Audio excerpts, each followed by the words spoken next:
la infidelidad de mi esposa terminó realmente mal y ahora todos esperan que la perdone y no la deje. Mi nombre es Marcel, tengo 40 años y mi esposa, Clara, tiene 39. La historia de cómo descubrí la infidelidad de mi esposa no es como el cliché de siempre, como cuando llegas temprano a casa y los descubres, sino que es un tanto diferente. Clara y yo nos conocimos en mi segundo año de universidad en una fiesta de fraternidades y congeniamos al instante. Rápidamente empezamos a tener una relación, aunque al principio solo era física, pero con el tiempo los sentimientos empezaron a brotar. Me fue imposible no enamorarme de Clara, ya que era realmente hermosa y para mí se convirtió en el amor de mi vida. Con el tiempo nuestra relación se fortaleció y nos presentamos a nuestras familias.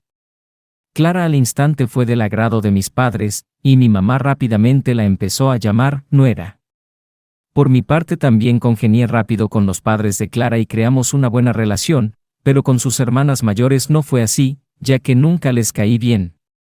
Ellas querían que Clara le diera una oportunidad a otro muchacho que no hace falta mencionar, pero Clara nunca lo tomó en cuenta porque me amaba a mí. Sus hermanas dejaron claro que no les agradaba, y Clara varias veces me pidió que las disculpara, y por amor a ella lo dejé pasar. Un año después de terminar la universidad y de haber encontrado un buen trabajo, decidí proponerle matrimonio a Clara y ella aceptó. 6 meses después, con la bendición de los padres de Clara, nos casamos en una boda sencilla pero hermosa. Al año de casados le dimos la bienvenida a nuestra primera hija, Alana, y después de otro año llegó nuestro hijo, Alon. Para mí, tener una hermosa esposa y 2 hermosos hijos era la felicidad más grande que nunca pensé que podría experimentar en mi vida. Así pasaron 17 años de un feliz matrimonio. Aunque tuvimos altibajos, no fue nada que no se pudiera resolver hablando. Clara y yo siempre habíamos tenido una buena comunicación y siempre resolvíamos los problemas hablando, educando a nuestros hijos de esa manera. A pesar de que pasaron los años, Clara seguía manteniendo su buena figura y seguíamos igual de unidos que siempre. Siempre nos mostrábamos afecto, nos regalábamos cosas, nos decíamos cumplidos. Desde hacía ya 3 años, tenía que salir de viaje mucho por trabajo. Aunque no me gustó la idea de alejarme de mi familia, mi jefe me convenció de que era necesario hacer esto para poder seguir subiendo en la compañía. Cuando estaba de viaje siempre estaba en comunicación con Clara y los niños. Clara y yo siempre nos llamábamos para desearnos buenas noches cuando estaba fuera, y esa se había vuelto nuestra rutina. Mientras estaba en uno de esos viajes, cuando por fin me desocupé, vi que tenía un mensaje de texto de Clara de hace 1 hora que decía: «Lo siento, por favor perdóname». Cuando lo leí no entendí y me preocupé un poco, así que decidí llamarle a Clara para saber de qué se trataba. En ese momento me entró una llamada, contesté y escuché la voz de mi hija, que con un tono muy alterado intentaba decirme algo, pero no le entendía nada. Después escuché que alguien más tomó el teléfono, era la voz de mi papá, quien me dijo que estaban en el hospital y que volviera pronto porque Clara había sido atacada. Cuando escuché eso, sentí que me desvanecía, pero mi papá me dijo que me diera prisa. Avisé a mi jefe de la situación y salí de regreso. Después de 9 horas de un viaje tumultuoso, finalmente llegué y rápidamente fui al hospital. Cuando llegué vi que toda mi familia estaba ahí, mis suegros, mis padres, mis cuñadas y mis hijos. Cuando mis hijos me vieron se lanzaron rápidamente sobre mí llorando, y yo intentaba calmarlos diciendo que todo iba a estar bien. Después de un momento, haciéndolos a un lado, me acerqué a mis suegros, que estaban muy afectados, y les pregunté qué había pasado. Mi suegra me dijo que Clara había sido atacada con un cuchillo y la habían apuñalado 4 veces, 2 en el estómago, 1 en la espalda y otra en el cuello. Cuando escuché eso, empecé a sudar frío y sentí que mi alma se salía del cuerpo, pero me repuse rápido porque sabía que no era el momento de decaer ni ponerme sentimental. Debía controlarme por el bien de mis hijos. Muy preocupado, les pregunté a mis suegros dónde y por qué había sucedido. Ellos no dijeron nada y solo se miraron entre sí. Cuando mi suegra estaba a punto de hablar, el doctor nos interrumpió preguntando por la familia de Clara. nos acercamos y el doctor dijo que Clara ya estaba fuera de peligro y había sido estabilizada, ya que las apuñaladas no habían tocado ningún órgano importante y que la herida en el cuello no fue profunda, solo superficial. Cuando nos dijo eso, todos gritamos de alegría y el doctor se marchó diciendo que nos mantendría informados y que, cuando se pudiera, podríamos ver a Clara. Saber que Clara estaba fuera de peligro me alivió realmente, y entonces quise saber cómo había sucedido todo. De repente, 2 oficiales entraron a la sala de espera preguntando por mí.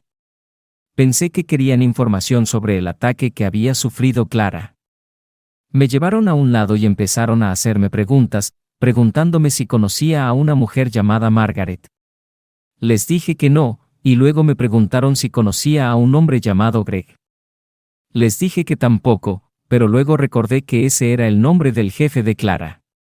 Sin entender nada, les pregunté a los oficiales de qué se trataba. Uno de los oficiales respondió diciendo que ayer, a las 8 de la noche, la señora Margaret, de 50 años, sorprendió a su marido Greg, de 49 años, con Clara en un hotel donde estaban sosteniendo contacto íntimo.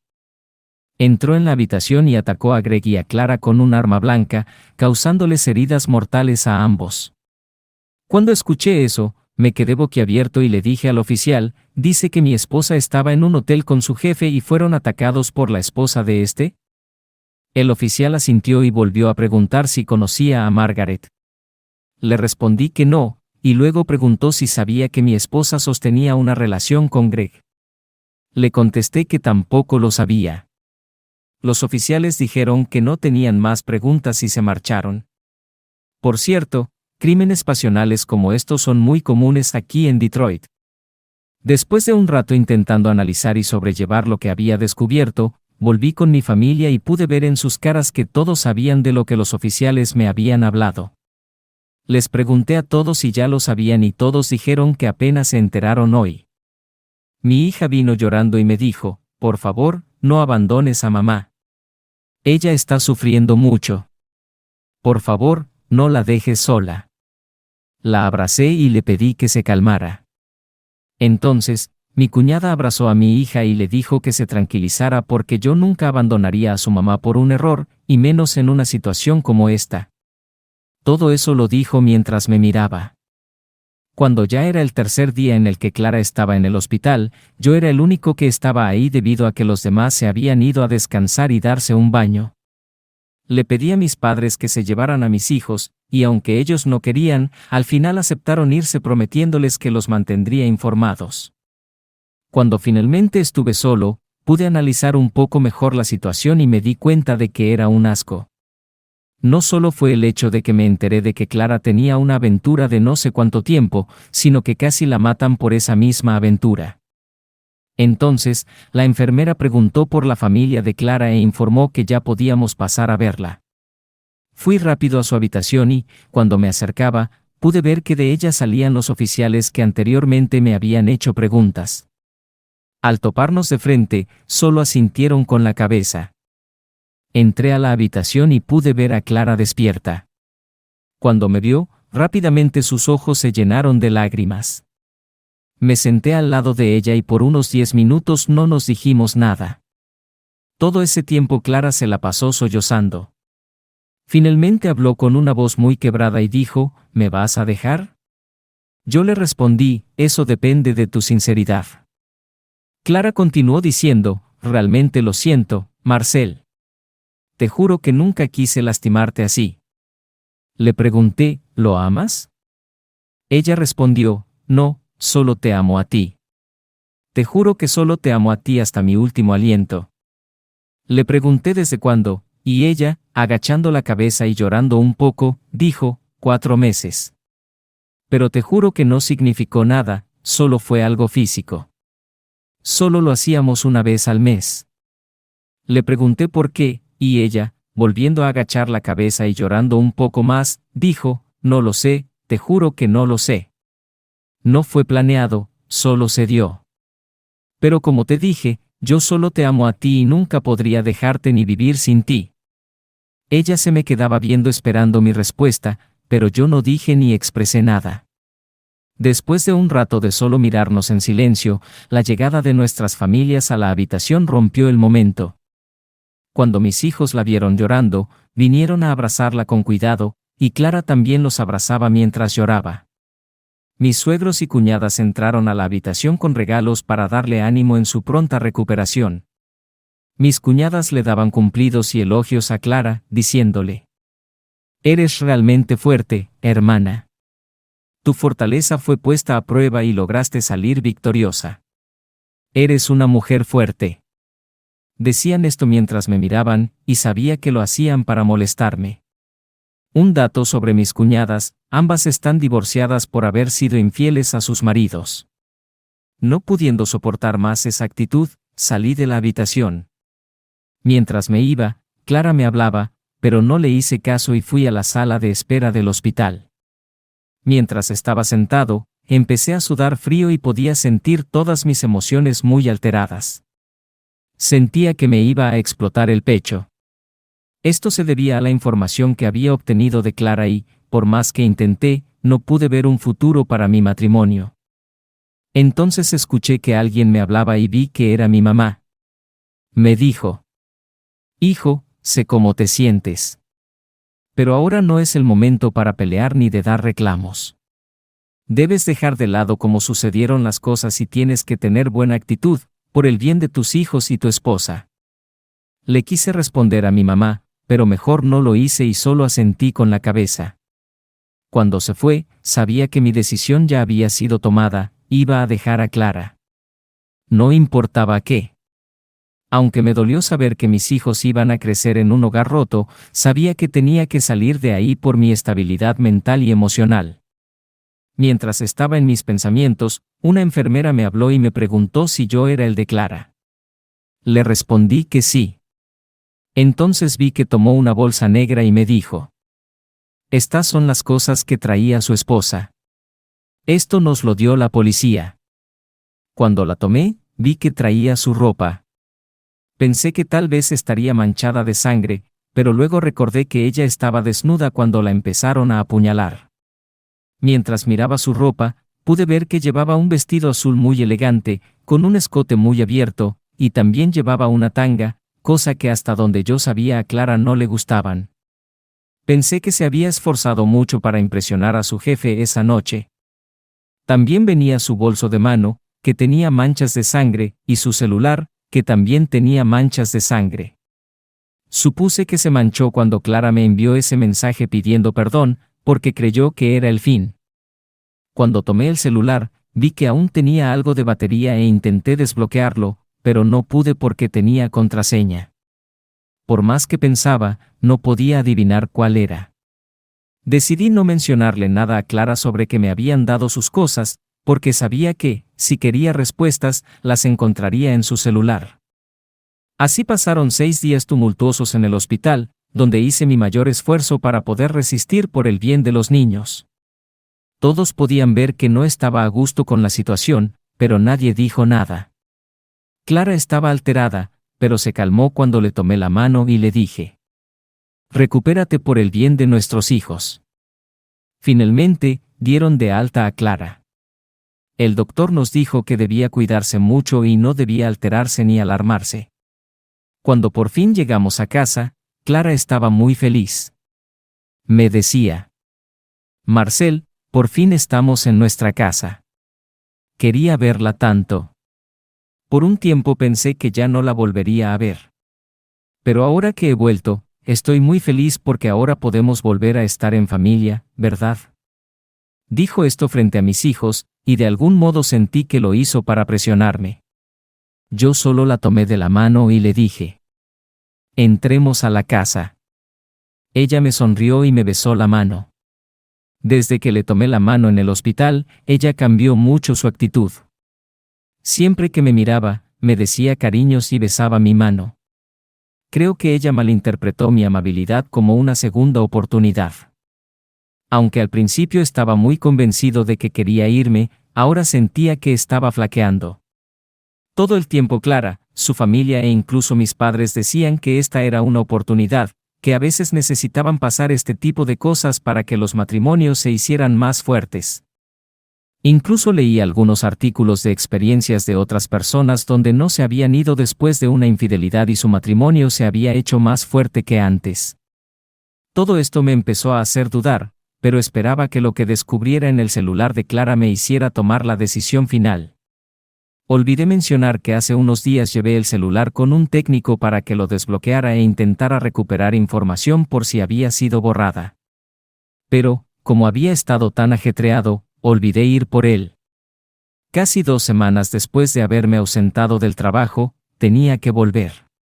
Mientras iba en camino, pasé por el celular con el técnico para revisarlo en mi oficina. Cuando llegué a mi trabajo, mi secretaria me dijo que hace unos días me llegó un paquete.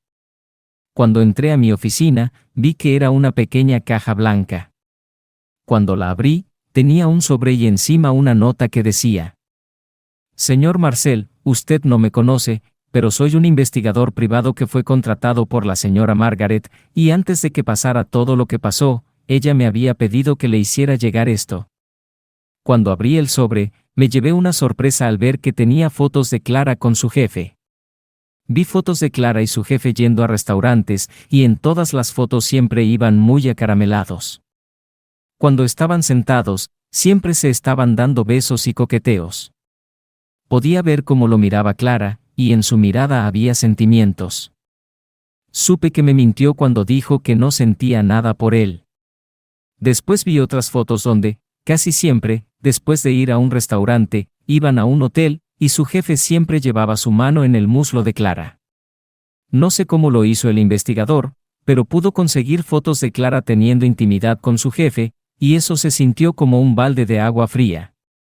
Pero el dolor más grande vino cuando vi fotos de Clara y su jefe entrando en nuestra casa. Había, por lo menos, más de 20 fotos diferentes de Clara entrando en la casa con su jefe. Por un tiempo, me quedé viendo a la nada y pensé, esta fue la mujer que una vez amé. Después me puse a sollozar y me desahogué. Cuando terminé, me liberé de toda duda. Ahora, con lo que había visto, toda duda que tenía sobre no dejar a Clara había desaparecido. Entonces empecé a revisar la información del celular. Pude ver mensajes muy extraños que no entendía.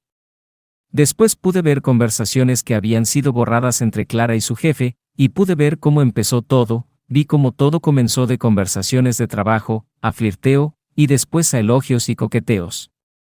Pude ver que estos mensajes eran de hace 2 años. Cuando vi que eran de hace 2 años, no pude evitar sorprenderme, tanto tiempo duró su aventura y jamás me di cuenta. Por eso Clara miraba así a su jefe en las fotos, porque su relación ya llevaba mucho tiempo.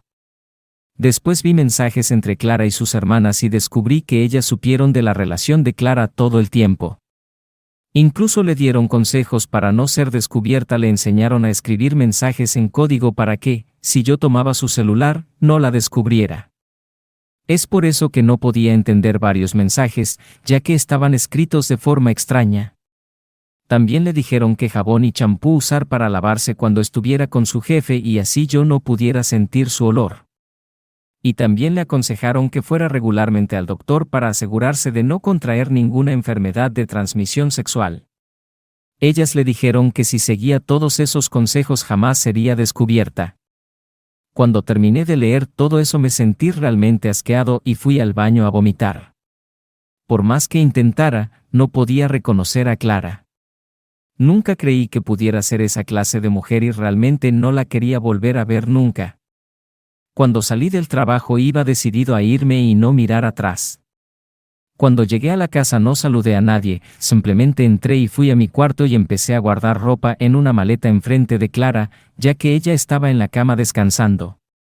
Cuando Clara vio lo que estaba haciendo empezó a entrar en pánico diciendo, ¿qué estás haciendo? Pero yo no le dije nada.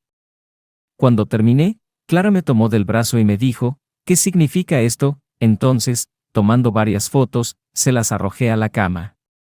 Cuando Clara las vio, rápidamente se puso a llorar. Cuando salí de mi casa podía escuchar su llanto hasta la calle. Después de irme, me registré en un hotel para pasar varios días ahí y le hablé a un amigo que es abogado y le expliqué la situación. Él dijo que me podía ayudar. Al día siguiente fui con él y, viendo toda la evidencia que tenía, dijo que en 10 días los papeles estarían listos. Ahora solo me quedaba esperar. Con el paso de los días recibí muchas llamadas y mensajes de texto de toda la familia, pero nunca les contesté a nadie. Cansándome de sus llamadas, decidí contestar la de mi hija Alana, y ella me dijo llorando que cuando iba a volver porque su mamá estaba realmente mal, no comía ni se levantaba de la cama. Siguió diciendo que por favor volviera para volver a ser una familia feliz, pero yo le contesté que eso ya no iba a ser y que nuestra vida iba a cambiar para siempre, pero que no dudara que yo la amaba a ella y a su hermano. Entonces mi hija me respondió en un tono más serio: si tú dejas a mi mamá, te voy a odiar siempre. No queriendo escuchar más, simplemente colgué. Al cumplirse los 10 días, Clara fue notificada y, después de unos días, mientras estaba trabajando, recibí una llamada del hospital diciendo que Clara había sido internada porque padecía un severo caso de depresión. Les dije que no me volvieran a llamar porque no iba a ir, y ellos entendieron. Después de una semana decidí ir a mi casa para ponerle fin a esto. Cuando llegué vi que toda mi familia estaba ahí, y para no hacerles el cuento largo, hubo peleas y gritos. A pesar de toda la información que llevaba, mi suegra quería que, aún así, le diera una segunda oportunidad a Clara. Por fin mi madre se puso de mi lado una vez que vio toda la evidencia. Todo se puso tan mal que Clara terminó desmayándose, y mis cuñadas me echaban la culpa de la situación de Clara. No sé cómo lo hicieron, pero lograron poner a mis hijos en mi contra. Volviendo al presente, mi divorcio tardó 5 meses en finalizarse, y todo ese tiempo recibí mensajes de odio de mis cuñadas y mi hija, lo cual me dolió mucho. Por varios meses estuve realmente mal. Sentía que no podía más con esta situación. Fui a terapia con un psicólogo y me hizo entender que no debo cargar con el odio de mi hija. Ella tomó su decisión y no es mi responsabilidad, y eso logró ayudarme mucho. Logré salir del hoyo donde estaba y me sentí mucho mejor. Entendí que para superarme y sentirme mejor debía salir de este panorama, y pedí un traslado de mi trabajo a otra ciudad. Mi alegría fue mayor cuando mi hijo Alon decidió venirse conmigo, porque, siendo el chico listo que es, entendió que todo lo que yo decía era verdad, y por eso se vino conmigo sin mirar atrás. Si se preguntan cómo terminó el jefe de Clara, él realmente acabó mal, perdió un riñón y varios órganos más quedaron lastimados cuando fue atacado. Ahora tiene que vivir automedicado de por vida. Sobre su esposa Margaret, lamentablemente fue sentenciada a 15 años de prisión por intento de asesinato, pero supe que puede salir en 10 años con buen comportamiento. La última vez que vi a Clara estaba muy delgada y parecía que había envejecido mucho. Supe que se intentó suicidar 2 veces, por lo que fue internada en un centro psiquiátrico donde le diagnosticaron depresión y estrés postraumático. Por el bien de nuestros hijos, espero que realmente se ponga bien y pueda superar eso. En cuanto a mí, me está yendo muy bien en la nueva ciudad y mi hijo se acopló también muy rápido. Ya tiene muchos amigos y estoy feliz porque, después de mucho tiempo, voy a tener una cita. Solo espero que me siga yendo bien. Y aunque estoy muy emocionado, intento disimular que no lo estoy tanto. Y bueno, esta es mi historia. Gracias por leerla. Necesitaba desahogarme. Gracias por llegar hasta aquí y ver mi primer video sobre historias de Reddit. De verdad aprecio tu tiempo y tu apoyo. Si te gustó, no olvides dejar tu like, comentar tu parte favorita y suscribirte para más historias. Nos vemos en el próximo video.